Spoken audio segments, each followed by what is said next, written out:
Alright guys, this video is going to go through and we're going to be populating our controller PCB just like the one you see in front of you here. So what we aren't going to be doing is getting the wires on just yet. We'll do those in a second stage, but we're going to get our components. But notice we've got a few that are missing through. So our first step that we want to be able to do is we're going to remove those off there. Now notice that we've got a PCB base for our nano there as well. Because we're making this tethered and not RF controlled just yet, we aren't using that there. So what we're going to be using is some direct connections to where we have them labeled there. So at this point you should have all of your components. You can see mine just hiding down at the bottom there, sitting ready to go. So what I want to be able to do is populate those through and solder those on. So while I'm getting the next step, I'm going to get my soldering iron up to temperature and I'm going to turn my fan on, so a little bit of noise in the background, I apologize. Alright, so from there, the first stage that I always want to be able to do is I'm going to clean the back where I'm going to be soldering. So isopropyl and a cloth is perfect. So go through and give him a good clean off. What's really important is that we don't have any contaminants in between where they are trying to solder through on the metals. So give that a good clean and that's ready to go. So anytime we solder, we want to be able to do that first. Alright, so we're going to start populating. I'm going to start with some of the smaller things first. So you can see as I want you to be able to go through, and we're going to just cross out those ones that we're not going to be using and we'll build up from there. So I'm going to add the wires first. I'm just going to drop them through for the moment. Drop that through for the moment. And what we want to do on the back is we want to be able to just then bend those legs over so they stay in place. So you see how I've just got them on a little bit of an angle? They're going to stay there while I add the next bits on. I'm going to then add in my capacitors. So there's 1 and then 2, 3 over here. If you remember what they are there for, are to help smooth the current to our analog inputs on the dials through there. So again, I'm going to go through and just bend those legs out to help hold them in place. So they're there, that's good. Now while I'm at it, I'm going to drop in my resistors as well. So I'm going to slide those legs through, keep him as nice and flat as we can, and you can, even if you've got it that way, we can bend those legs out so they are sitting ready to go. So now if I flip that over, I've got all those component legs ready to go. The only thing I've left now are those pieces there. So what we'll do from here is, obviously if you've got your clips, you could be holding it in place upside down as well, but I'm going to flip it upside down. I've checked I've got everything where I want it to be, and I'm going to ensure that my tip is shiny, and I'm going to start soldering through. So remember, on a PCB I've cleaned it, I add heat, add my little bit of solder, and then it will sit nicely like a little volcano. Add heat, add solder, add heat, add solder. So it should be a nice, we don't need to wait long, as long as I've got the temperature about right, we shouldn't have any issues through this. So you can see as it kind of draws onto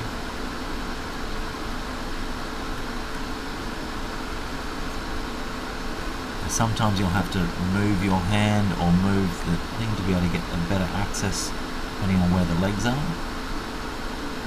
As I go through, and heat, and solder. So you want it to be able to then draw onto that pad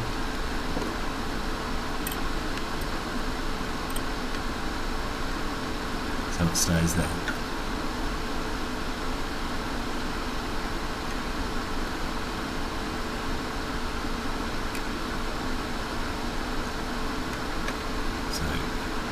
They should end up looking like a nice little volcano,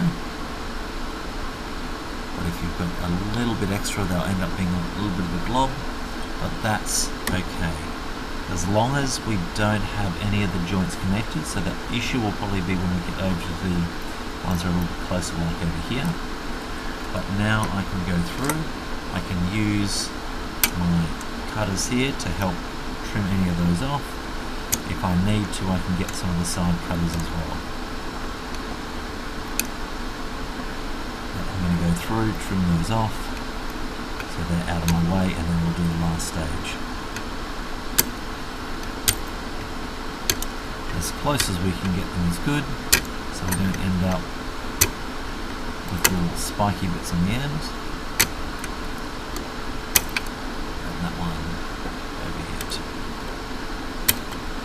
Alright, so they are now cut down kind of okay. The side cutters can get you a little bit closer, but that should be okay for our purpose. So what we want to do next is just check that they are firm, because sometimes we get solder but they don't actually adhere to the base. So next, these little legs of our buttons sometimes get quite bent, particularly if we don't look after them. So we just want to make sure they only fit in one way. So we take our time, add them in. If you need to straighten them up a little bit to get them in, you need to do that. This one here I found on the floor because someone left it there, and I'm going to make sure he gets use as well. So we go through, we get those in, they should sit there. I'm going to grab the potentiometer as well. You might need to just give things a little bit of a nudge so that they fit properly, then he sits in. Alright, so I'm going to do those three, and I'm going to leave the joystick to last. So these should sit nicely because they've got a little bit of a bend in those. And I can go through and do the next stage. So add heat and solder. If your is not looking shiny, give it a clean, a little bit of solder to it, and we can keep going. So that one next, add heat, add a bit of solder, and you see it draw on. So that one you can see is not really as happy as he could be. That often means that I didn't clean him quite as well as I could have. Add heat, add solder. So it doesn't need excessive one of either. So mine is sitting at about 385 at the moment. You shouldn't need to go much more than that. But there's those four. I have a look at how I went. He's sitting a little bit wonky, so if I wanted to, I could probably try and heat those sides up a little bit.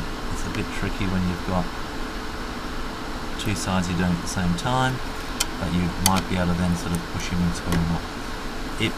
For our purposes, that's perfect. Now this last one here, we're going to go through and attach him in here. Now the difference with this one is I'm going to need to use something to help hold that in place, because I can't leave him there because he's just going to fall out. So what I'm going to do is I'm going to use my little hopping hands. He's going to hold that there, find it in place, and what I'm looking for is a nice level base for him, so that looks pretty good. I need to use my second one to help hold that in place, but you want to get him so he's sitting level. So you'll sort of massage it around until you get it about right. I'm happy with that. Now this one here, we only have the little pins. I don't have the support legs that I can do as well. I'm going to add those in there.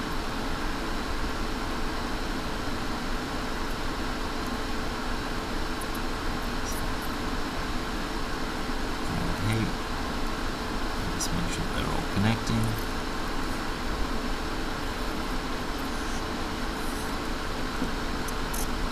Find that angle that you can get the heat on the pad as well as the leg, and go from there. Now I'm going to add some solder to this little leg here as well. So that's my support for that potentiometer. So I'm just going to fill that up and make sure that he stays safely in place.